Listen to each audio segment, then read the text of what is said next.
Une date? Une histoire. Une quoi? Une histoire. Une date? 1150. La question c'est qu'est-ce qui a bien pu se passer au milieu du XIIe siècle? Eh bien la réponse se trouve au cœur du Paris médiéval. C'est la création de la première université de France. C'est sûr que pour nous, le Moyen-Âge, c'est l'époque noire des bouses sales et des rois cruels. Mais il faut savoir qu'à l'époque de la Seconde Croisade, la France comptait environ 17 000 étudiants.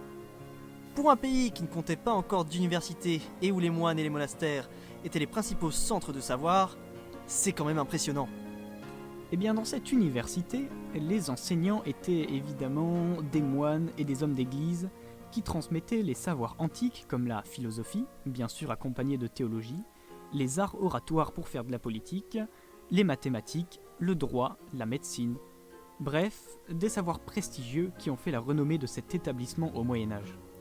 Pour l'anecdote, la création officielle de cette université s'est faite en partie le 15 janvier 1200, lorsque le roi Philippe Auguste a autorisé les membres de ce groupe d'enseignants et d'élèves d'être jugés par les membres de l'Église plutôt que d'être jugés par un tribunal public.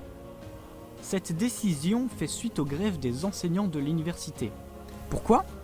Parce que même à l'époque, les étudiants allaient s'amuser à afficher le bazar en ville, si bien qu'ils se retrouvaient parfois en prison et que les enseignants se mettaient en grève pour exiger que l'étudiant soit relâché et jugé par eux.